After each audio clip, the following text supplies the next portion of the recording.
Primeval Onslaught is the third full-length album from Portland, Oregon's Torture Rack. And this is a pretty well-known band in the Pacific Northwest. I think probably partially because Witch Vomit became a little bit bigger over the same time period of time, and these guys are actually pretty impressive live for the most part.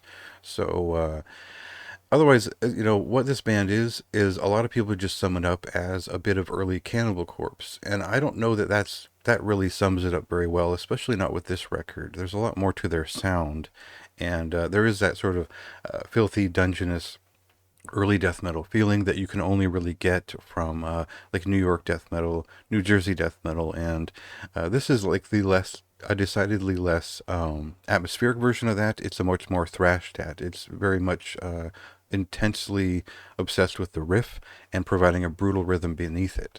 So, Cannibal Corpse and Baphomet are a place to start. I would probably lean towards Baphomet's style in general, but these are folks from, like I said, Witch Vomit, Cemetery Lust, and there's some members of various Rasuvatlat uh, productions in there too. So there's a broad variety of rhythmic interest here, and really, when they focus on the riff, good things generally happen. I think if you're the type to follow like demo level early 90s US death metal that was just really untainted by anything but the United States scenes and a little bit of thrash back in the late 80s and early 90s, this band captures that feeling pretty well, and they kind of brutalize it in their own way with plenty of gore and whatnot. So I was a big fan of Malefic Humiliation, and I think that obscured my vision for this record a little bit. So I think to me, it was pretty obvious that this was a little bit of a different record the moment I heard it. So I'll give you a clip and let you decide what you think.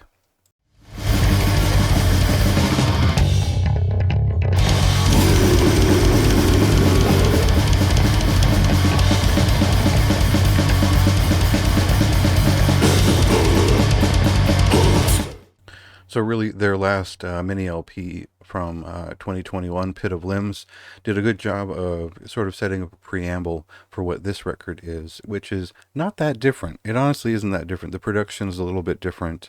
They're still not relying on like mosh riffs or like hardcore riffs for their sound, but they does feel like there's a little bit of a devolution, a little bit more of an easier groove to some of these songs.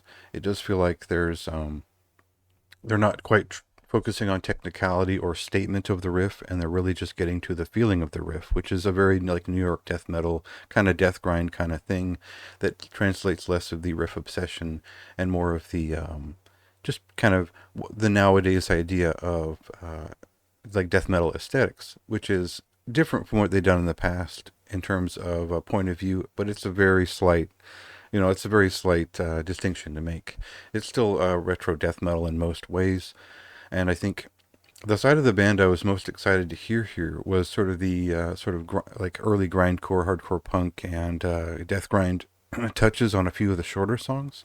I think this is maybe it might feel cheap for some people for these like 1 minute songs, but this band is kind of known for like their 3 minute songs, so it really does fit for the general like right to the point groove of the band.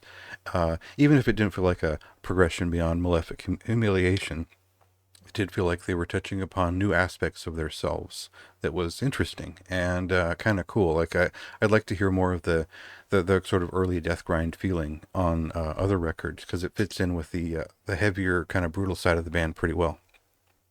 Otherwise, it's a pretty short record. It's like 26 minutes and some change, and it's nothing to really analyze too deeply. I don't think, even though it's been quite a while.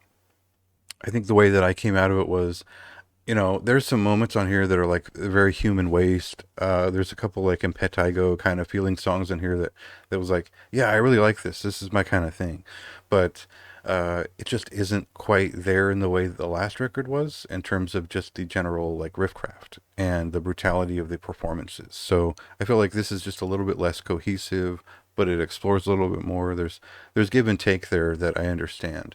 So it's a little bit lower rating than I think I expected to come out of it with, just because everything was right, but it just wasn't sticking to me. It wasn't hitting there. It wasn't hitting in the way that the last record had.